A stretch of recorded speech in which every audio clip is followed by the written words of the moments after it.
बिस्मिल्लाहिर्रहमानिर्रहीम नहमदुहु व नुसल्ली अला रसूलिहिल करीम अम्मा बाद। इंतहाई काबिल एहतराम जनाब सरदार अयाज सादिक साहब और आपकी वसातत से मुअज़्ज़ज़ अरकान ऐवान,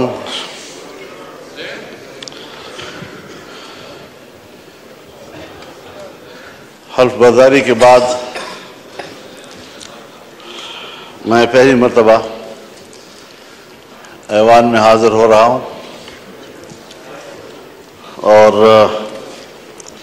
ये भी इरादा है कि कुछ मौरूज़ात आपकी खिदमत में पेश कर सकूँ। मुझसे पहले जनाब असद कैसर साहब जो बात कर रहे थे, उनका जो मुतालबा था मेरे ख्याल में उनका मुतालबा सही था और जलसा करना उनका हक़ है और मैं उनके इस मुतालबे की हिमायत करता हूँ।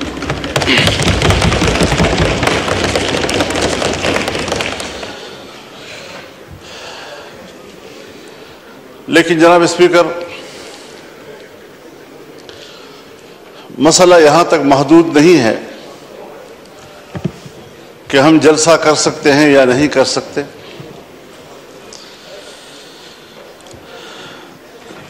इस बात पर संजीदगी से गौर किया जाए कि हमारा मुल्क आज कहाँ खड़ा है।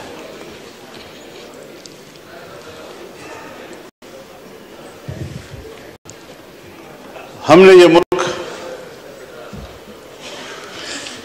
जिस जमहूरी अंदाज के साथ बरसगीर के मुसलमानों की ताईद से हासिल किया, उनकी कुर्बानियों से हासिल किया, इस मुल्क के कायम होने में न ब्यूरोक्रेसी का कोई किरदार है और न ही एस्टेब्लिशमेंट का कोई किरदार।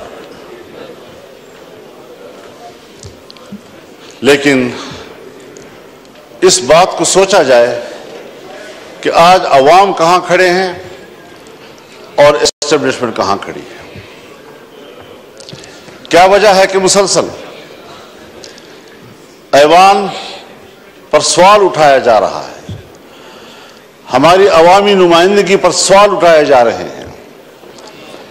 क्या ये अवाम के नुमाइंदा पार्लियामेंट है या ये एस्टेब्लिशमेंट का तरतीब दिया हुआ पार्लियामेंट है? इससे कब निकलना है हमने, या मजीद धंसते चले जाना है?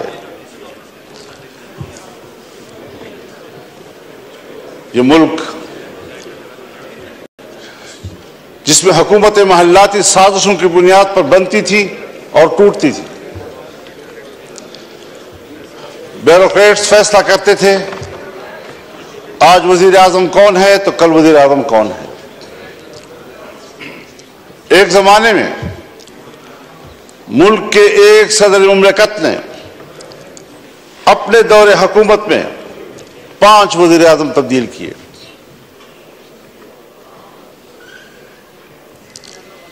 बड़ी मुश्किल के साथ, अवाम की जद्दोजहद के साथ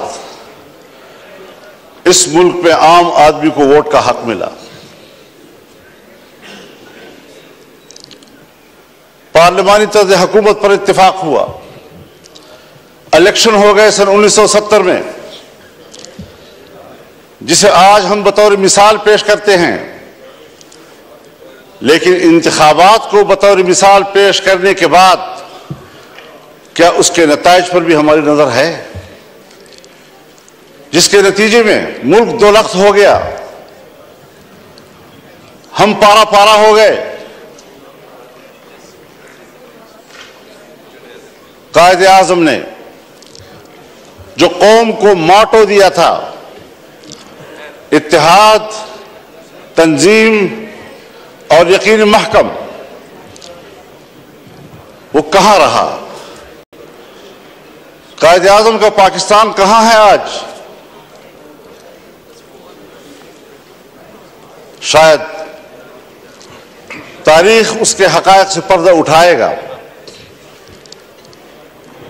तारीख माफ नहीं करती किसी को। थोपा गया सियासतदानों पर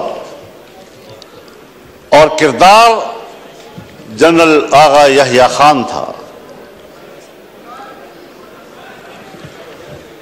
हुकूमत को चलने ही नहीं दिया गया। फिर माशाल्लाह, फिर हम कुछ संभले तो फिर माशाल्लाह सोचना यह है कि एस्टेब्लिशमेंट हमें जो नताइज मुरत्तब करके दे, जिनको यहां पर बैठने के लिए फहरिस्त में नाम शामिल करे, उस पर कब तक आप समझौते करते रहेंगे? कब तक हम ये सोचते रहेंगे, भीख मांगते रहेंगे उनके दरवाजों पर बैठकर? और जो इलेक्शन हुए हैं, हमें तो 2018 के इलेक्शन पर भी एतराज था, आपको भी एतराज था, पीपल्स पार्टी को भी एतराज था, मुस्लिम लीग नून को भी एतराज था, मेरे बुजुर्ग बैठे हैं उनको भी एतराज था। इस वक्त भी तो मैंडेट तकरीबन वही है, कुछ थोड़ा आगे पीछे। इसी मैंडेट के साथ उस वक्त धांधली क्यों थी और इसी मैंडेट के साथ आज धांधली क्यों नहीं है? हज़रत, मुझे शर्म आती है, शायद मैं कुछ अपनी गुफ्तगू में ऐसी बातें कहूं जो आप समझेंगे कि मैं तजावुज़ कर रहा हूं, लेकिन सियासी आदमी, उसे बात करनी होती है। सियासतदान मालूमात की बुनियाद पर बात करता है, पब्लिक में बात करे, पार्लियामेंट में बात करे। खुदा करे ये खबर गलत हो, लेकिन हमारी मालूमात ये हैं कि इस बार तो बाकायदा असेंबलियां बेची गई हैं और असेंबलियां खरीदी गई हैं। कौन इन असेंबलियों को और इन ऐवानों को अवाम का नुमाइंदा पार्लियामेंट कहेगा? किस तरह हमारा ज़मीर मुतमईन है यहां पर बैठने में?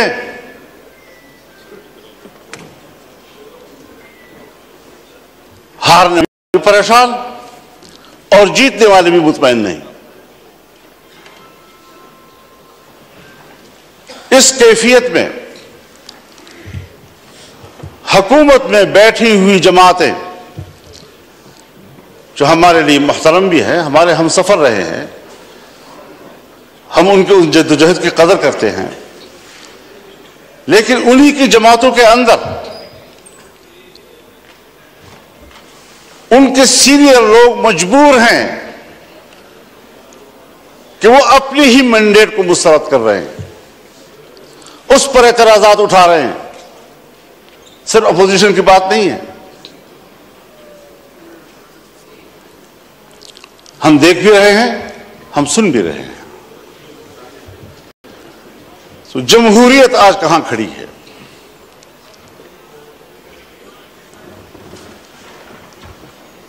ये सिर्फ इसलिए हम यहां कमजोर बैठे हुए हैं कि हमने हर मरहले पर कंप्रोमाइज किया है,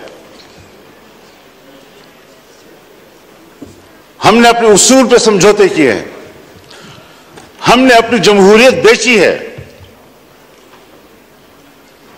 हमने अपने हाथों से अपने आका बनाए हैं, और जब हम ही अपने हाथों से अपने लिए आका बनाएंगे, यही होती है आखिरत की निशानी। जब रसूलुल्लाह सल्लल्लाहु अलैहि वसल्लम से हज़रत जिब्रील ने पूछा कि आप क़यामत की अलामात के बारे में बताएं, तो आपने पहली बात की अंतलिदल अमत रब्बतहा,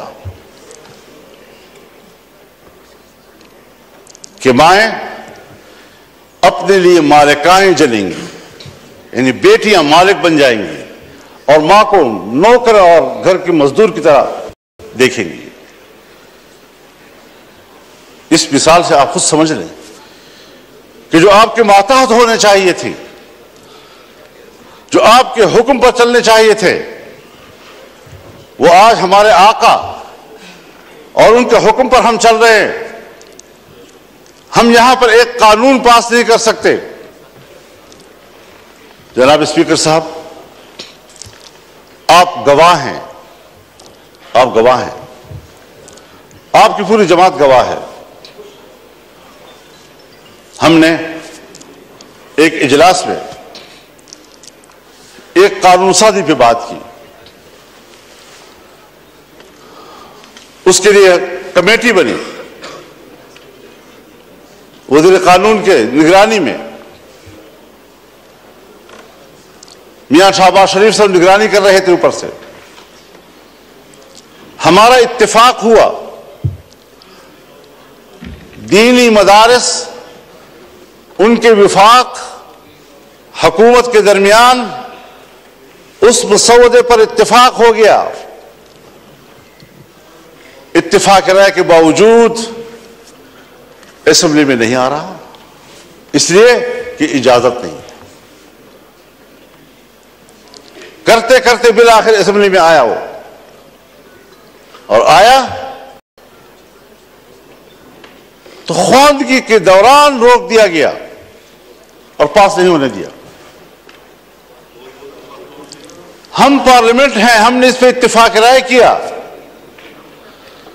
असेंबली तक में ले आए, पेश हो गया, पहली ख्वांदगी हो गई और बिल आखिर उसको ड्रॉप करना पड़ा।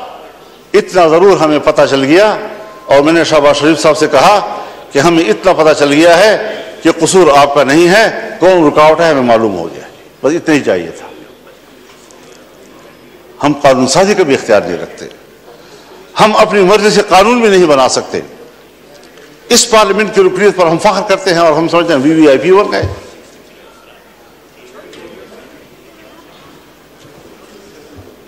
आज जरा मुआवजा तो कीजिए जनाब स्पीकर, हिंदुस्तान और हम एक ही दिन में आजाद हुए। 15 अगस्त 1947 को सुबह 8 बजे दिल्ली में लॉर्ड माउंटबेटन ने इंडिया के गवर्नर जनरल का हल्फ उठाया और कराची में कायदे आज़म मोहम्मद अली जिन्नाह ने हल्फ उठाया। एक ही दिन हम आजाद हुए। आज वो दुनिया की सुपर ताकत बनने के ख्वाब देख रहा है और हम दिवालियापन से बचने के लिए भीख मांग रहे हैं कि डिफॉल्ट न हो जाए हम लोग। ये किसके हाथों, कौन जिम्मेदार है उसका?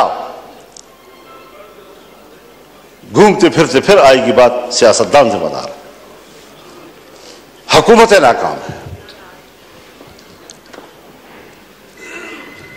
दीवार के पीछे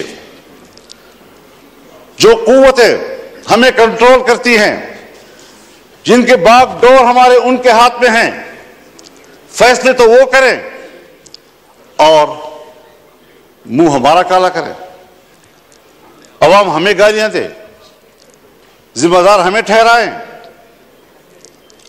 ये कौन सी सियासत है? हम कहां इस मुल्क को ले आए हैं कि आज आपका एक एक बच्चा 25 करोड़ आबादी का, वो 2 और 3 लाख तक का मकरूज हो चुका है। खुश होते हैं IMF ने नया किस्त जारी कर दिया, नया किस्त 1 लाख 1.5 लाख का, करोड़ 1 अरब 1.5 अरब का होता है। लेकिन आपको कर्जे कितने देने हैं?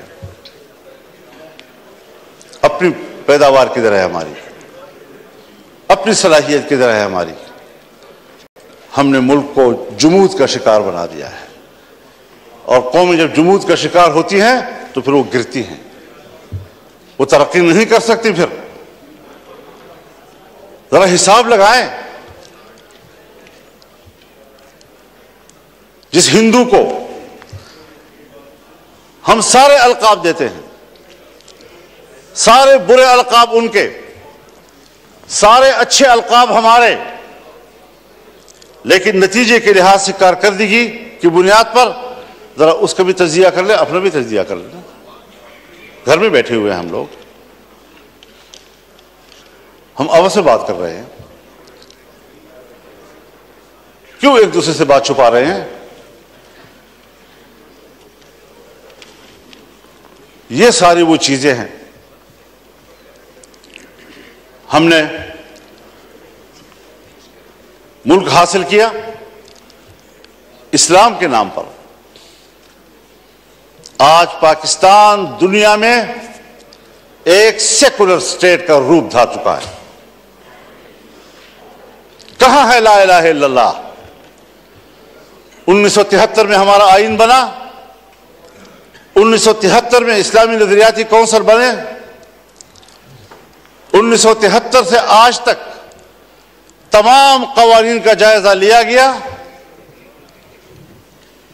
अगर कोई खिलाफी इस्लाम कानून मौजूद है तो कुरान और सुन्नत के मुताबिक कानून की सिफारिश की गई, सिफारिशात की रिपोर्टें ऐवान में आ गई, लेकर दी गई। कोई आप एक निशानदेही बहैसियत स्पीकर कर सकते हैं कि सन 1973 से लेकर आज तक उस काउंसिल की सिफारिशात पर इस पार्लियामेंट ने एक कानूनसाजी भी की हो? एक। इसीलिए कि जिन लोगों को ऐवान में लाया जाता है, जिन लोगों से ऐवान भर दिए जाते हैं, उनको कुरान सुन्नत से कोई दिलचस्पी नहीं है, पाकिस्तान के नजरिए से कोई दिलचस्पी नहीं है। कैसे आप दुनिया में शनाख्त कराएंगे अपनी कि हम एक इस्लामी मुमलकत हैं? आपका आईन कहता है कि हाकिमियत अल्लाह रब्बुल आलमीन की हुई, और हम रूए जमीन पर अल्लाह की नियाबत करते हुए, अवाम के नुमाइंदे रूए जमीन पर अपने मुमलकत में अल्लाह की नियाबत करते हुए उनकी तालीमात के मुताबिक कानूनसाजी करेंगे। हमारी इनफरादी इज्तिमाई जिंदगी कुरान और सुन्नत किताबें होगी। ये मैं नहीं कह रहा, मेरा आईन कहता है। ये मेरा आईन कहता है कि इस्लाम पाकिस्तान का मुमलकती मजहब होगा। ये मेरा आईन कहता है कि कानून साजी कुरान और सुन्नत के ताबे होगी। ये मेरा आईन कहता है कि कुरान और सुन्नत के मुनाफिक कोई कानून साजी नहीं होगी। इस पर कोई अमल दरामद कागजी हद तक भी आप तो उन इदारों को भी पाबंद कर रहे हैं, नेस्तनाबूद करना चाहते हैं, जो इदारे आपके इस मुल्क में किसी तरह दीन और मजहब की अलामत हैं। उनको आप मुआशरे का मेन स्ट्रीम ही नहीं समझते।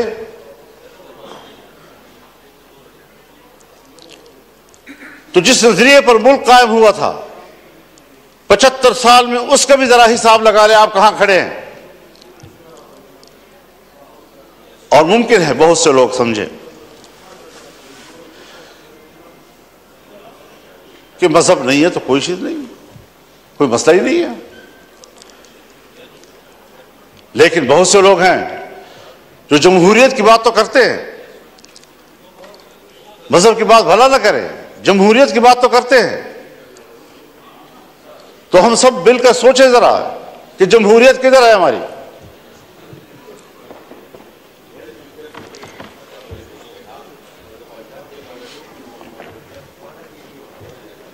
चौवन 55 से सन 1954-55 से 58 तक नीम मार्शल्ला, 58 से लेकर 71 तक मुकम्मल मार्शल्ला, 77 से फिर मार्शल्ला, 99 से फिर मार्शल्ला, और हम कंप्रोमाइज करते रहे। यहां इसी ऐवान में हमने कानून साजी करना चाहिए। चीखते रहे हम लोग कि साहब ये जो कुछ आप कर रहे हैं कुरान और सुन्नत के खिलाफ है। किसी ने नहीं सुनी। तो जमहूरियत कहां है आपकी? इलेक्शन आपके ढोंग, असेंबलियों की कोई कदर कीमत नहीं। असेंबली में आने वाला अपने आप को मुआज़्ज़ज़ समझता है, अवाम का नुमाइंदा है। आपके कागजात में उसका जो प्रोटोकॉल है वो वीवीआईपी का है, उसके बरात होते हैं। लेकिन क्या हमारा ज़मीर भी मुतमईन है इस बात पर? वस्तफ्त नफ्सक, अपने ज़मीर से पूछ लो पहले, क्या वाकई हम मुतमईन हैं इन नताइज से? और जनाब अयासाद साहब, क्या वाकई आप नताइज से मुतमईन हैं? अल्लाह आपको मुतमईन रखे जी, अल्लाह आपको मुतमईन रखे। लेकिन हर चंद के है नहीं है।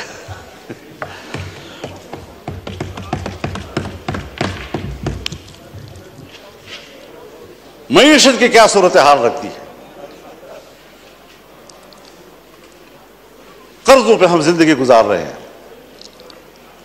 वसाइल के करीब तक नहीं जाते, अमन अमान नाम का कोई चीज नहीं है। मुल्क को किधर ले जा रहे हैं आप लोग?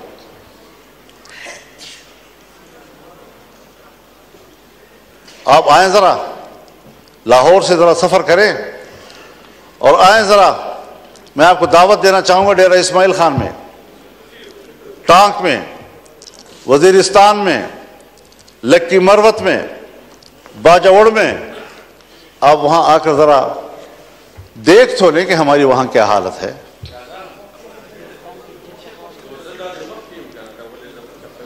हमें तो इलेक्शन में निकलने ही नहीं दिया गया।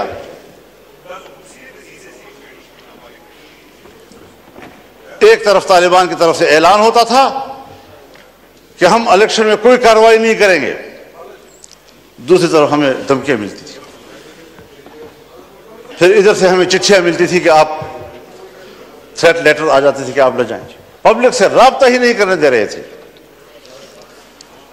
और जो ही इलेक्शन गुजरा, सारे थ्रेट लेटर बाद खत्म हो गए, खैर खैरियत हो गई। अब ना वहां हमें कोई कत्ल करने वाला है, ना कोई दहशतगर्द है, ना कुछ है। लेकिन ये बात जो हमारे उन इलाकों से मुताल्लिक लोग हैं या बलूचिस्तान से मुताल्लिक लोग हैं, चाहे वो पश्तून बेल्ट है या बलोच बेल्ट है, वहां पर कंट्रोल रियासत का नहीं है। और मैं बड़े अदब से कहूंगा, मुझे ये लफ्ज नहीं कहना चाहिए, लेकिन हकायक को सामने लाते हुए कहना पड़ रहा है कि पाकिस्तान इस वक्त एक गैर महफूज रियासत है। जब रियासत गैर महफूज होगी तो जिम्मेदार कौन होगा?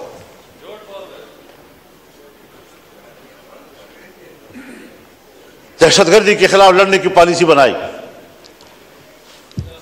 जनरल मुशर्रफ साहब के दौर में। जो अमेरिका ने कहा वो हम पे मुसल्लत कर दिया गया,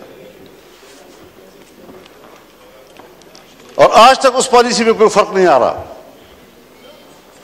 ऑपरेशंस हुए, तालिबान का खात्मा कर दिया, दहशतगर्द खत्म हो गए। आज उससे कई गुना ताकतवर बनकर कैसे आ गए?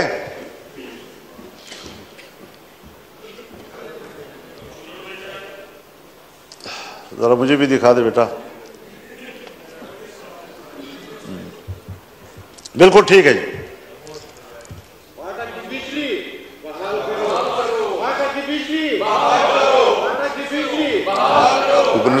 जी मौलाना साहब, जी मौलाना साहब, बस वो बोली था हमारे।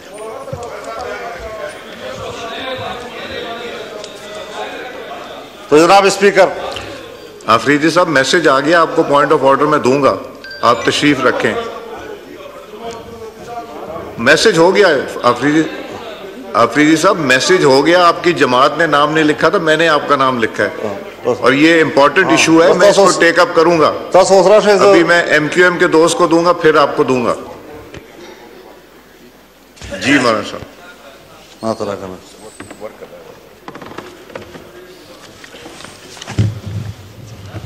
ये जो बात यहाँ की जा रही है जनाब स्पीकर, ये मेरे पॉइंट्स में लिखी हुई है और आज भी मौलाना मिसबाहुद्दीन साहब मेरे पास तशरीफ लाए, उससे पहले वफूद आए, हमें मिलते रहते हैं।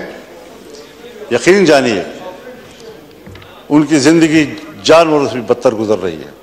न ज़िंदगी महफूज है, न उनको रोज़गार मिल रहा है, बिजली भी नहीं है। कैसे वो ज़िंदगी गुजार रहे हैं आप अंदाज़ा नहीं लगा सकते उनका। मेरे भी मौका देना चाहिए। जी मौलाना मिसबाहुद्दीन साहब को फिर आप मौका देंगे जी। तो सूरत हाल आज ये है कि अमन अमान किधर है आपका जी। मगरिब के बाद आपके थाने बंद हो जाते हैं, मगरिब के बाद पुलिस चौकियां बंद हो जाती हैं, आपकी सारी पुलिस महफूज पनागाहों में चली जाती है और मुसल्लह ग्रुप जो है वो कंट्रोल ले लेते हैं पूरे इलाके का। क्या इस पर कभी गौर हुआ है? बस इलेक्शन है, बस अपनी मर्जी का ऐवान बनाना है, अपनी मर्जी की असेंबली बनानी है। किस लिए अपनी मर्जी की बनाते हो? वोट तो उलमा फरमाते हैं शहादत है, कोई कहते हैं अमानत है, कोई कहते हैं बैअत है। तो यहां तो ना शहादत है, ना अमानत है, ना बैअत है। बैअत मेरे नाम पर करते हैं, बक्सा खुलता है तो किसी और के नाम पर बैअत निकल आती है। अमानत आपके हवाले करते हैं, बक्सा खुलता है तो उसमें अमानत नाम की कोई चीज नहीं, खयानत ही खयानत होता है। शहादत में सदाकत होती है, जब बक्सा खुलता है तो सदाकत का नाम निशान नहीं होता, शहादत मरी पड़ी होती है। इस सारी सूरत हाल में हमें जरा बताए कहां हम खड़े हैं। बाजवा साहब फरमाया करते थे कि हमने बाढ़ लगा दिया है और अब कोई अफगानिस्तान न जा सकेगा न आ सकेगा। वो बाढ़ किधर है? उस बाढ़ पर जो अरबों रुपए खर्च हुए वो किधर हैं? कोई पूछ सकता है उनसे? और 30-40 हजार नौजवान यहां से कैसे गए उधर? 20 साल वहां लड़े, बाढ़ भी लग गया था, फिर वो उससे बढ़कर ताकतवर बनकर कैसे वापस आए? अफगानिस्तान से आप जरूर गिला करें कि हमने जिनको पकड़ा है, जिनको मारा है, उसमें अफगानी नेशनल भी हैं। बिल्कुल गिला करें आप उनसे कि उनकी सरजमीन से कैसे लोग इधर आए। उनसे कोताही हुई कि उन्होंने अपने सरहद पर उनको कंट्रोल नहीं किया। लेकिन आप भी तो सरहद पर बैठे हैं, आप क्यों नहीं रोक सके उनको? कैसे मुझ तक रसी के और मुझ पर हमला कर दिया? कैसे आए और बाजौड़ में मैंने 80 लोगों की लाशें उठाई एक ही जलसे में? ये तल्ख वाकयात कोई हमें समझाए तो सही, क्या सियासत हो रही है? मेरे ख्याल में उसूल एक ही है, वही उसूल जो अमेरिका ने अपनाया है कि इस्लामी दुनिया में और कमजोर दुनिया में दहशतगर्दी और अस्करियत पैदा करो, और जहां पर कोई ऐसी अस्करियत पैदा होगी वहां पर अमेरिका को अपनी फौजें ले जाने का जवाब हासिल होगा। दहशतगर्दी उसकी जरूरत है। इस्लामी दुनिया पर अपनी गिरफ्त मजबूत करना, इस्लामी दुनिया में फौजें उतारना। आज तमाम अरब ममालिक के अंदर अमेरिकी फौजें मौजूद हैं, कहीं पर 5000, कहीं पर 3000, कहीं पर 2000, कहीं पर 1000, कहीं पर 500। कोई भी मुल्क ऐसा नहीं है अरब दुनिया का कि जिसके अंदर उनके फौज मौजूद ना हो, जिनके समंदर में उनके बेड़े मौजूद ना हो।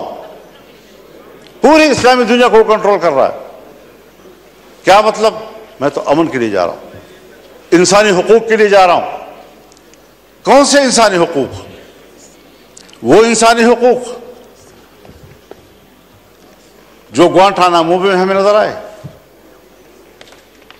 जहां तुमने मुसलमानों को बरहना करके बंद कोठरियों में फेंका, जिनके बर्फ के तोदों के ऊपर उनको लिटाकर उनके ऊपर बैठकर सिगरेट पीते रहे। आज भी बगराम और शबरगान के उकूबत खाने उनके खून से लथपथ हैं, गवाहियां दे रहे हैं कि यहां क्या मजालिम किए उन्होंने। उनके सामने कुरान करीम की तजलील की गई। कोई है जो इस पहलू पर भी बात कर सके? बस ये दहशतगर्द, ये दहशतगर्द, ये दहशतगर्द, और उसके मुकाबले में उससे बढ़कर दहशतगर्दी हो रही है और कोई उनको रोकने वाला नहीं है, ना उसको कोई बात करने वाला है। इराक में क्या किया गया? अबू ग़रैब जेल में क्या जिंदा इंसानों पर नंगा करके उन पर कुत्ते नहीं छोड़े गए और कुत्तों से उनके जिस्म को नहीं नोचा गया? ये हैं उनके इंसानी हुकूक। इस्लामी दुनिया को तोड़ना, मुल्कों को तकसीम करना और इंसानी हक की बुनियाद पर वहां जाना। आज फिलिस्तीन में क्या हो रहा है? अक्टूबर से लेकर अब अप्रैल खत्म हो रहा है, 40,000 से ज्यादा गजा और खान यूनिस के मुसलमान शहीद हो चुके हैं। ये बच्चे हैं, ये खवातीन हैं, ये बेगुनाह शहरी हैं, ये जंगजू नहीं हैं। जंगजू से मुकाबला करो, वो आपके साथ लड़ने के लिए तैयार। सबसे ज्यादा बच्चे जो इन दिनों में शहीद हुए हैं वो गजा के हैं। कोई मुसलमान है हुक्मरान जो उसके लिए कोई आवाज उठाए? और फिर अमेरिका और बरतानिया और यूरोप इंसानी हुकूक की बात करे, जिनके हाथों से इंसानियत का खून टपक रहा है। इंसानियत का खून टपक रहा है और इंसानी हुकूक के अलमबरदार।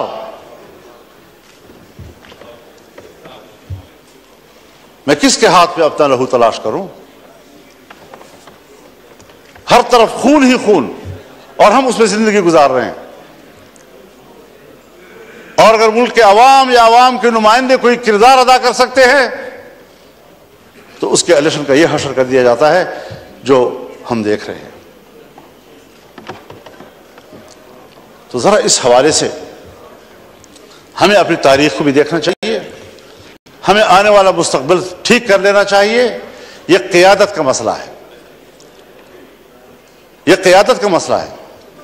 मैं तो आज भी कहता हूं और हमदर्दी की बुनियाद पर कहता हूं, जनाब मियां नवाज शरीफ साहब से भी और जनाब शहबाज शरीफ साहब से भी और अपने बरखुरदार बिलावल ज़रदारी साहब से भी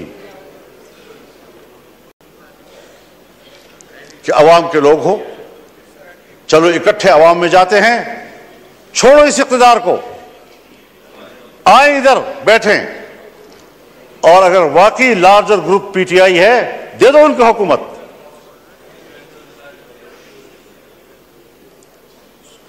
लेकिन शायद मेरी बात जरा अहमुकों वाली से लग रही होगी आप लोगों को कि क्या कह रहा है, कहां से बोल रहा है। आज भी वक्त है समझने की, लेकिन हम समझने के लिए तैयार नहीं है। हम नौकरी करने के लिए तैयार हैं। तो फिर जाहिर है कि हमने भी अज़म कर रखा है कि इस गुलामी के खिलाफ जंग लड़ेंगे, मैदान अमल में आकर जंग लड़ेंगे, पब्लिक में जाकर लड़ेंगे, आईन और कानून के दायरे में लड़ेंगे और मुल्क को इस गुलामी से निजात दिलाएंगे कि या तो हमारे ऊपर आलमी कुव्वतें हुकूमत कर रही हैं या फिर हमारी एस्टेब्लिशमेंट हमारे ऊपर हुकूमतें कर रही हैं। ये निज़ाम हमें कबूल नहीं है और हमारी पोजीशन इस हवाले से बिल्कुल वाज़ेह है। इसलिए हमारा पैगाम हर सतह पर चला जाना चाहिए। हमने जाना है इंशाअल्लाह 2 मई को कराची में मिलियन मार्च होगा इंशाअल्लाह अज़ीज़। 9 मई को पेशावर में इंशाअल्लाह मिलियन मार्च होगा। और अगर किसी ने रोकने की कोशिश की तो वो सिवाय इसके कि अपने लिए मुसीबत को दावत देगा और कोई नतीजा उसका नहीं निकलेगा। वो आवाम के इस सैलाब का रास्ता नहीं रोक सकेंगे। और इंशाअल्लाह अज़ीज़ ये जद्दोजहद जारी रहेगी और उम्मीद रखनी चाहिए कि इसमें आप भी हमारे साथ हों। सैयद वसीम हुसैन साहब।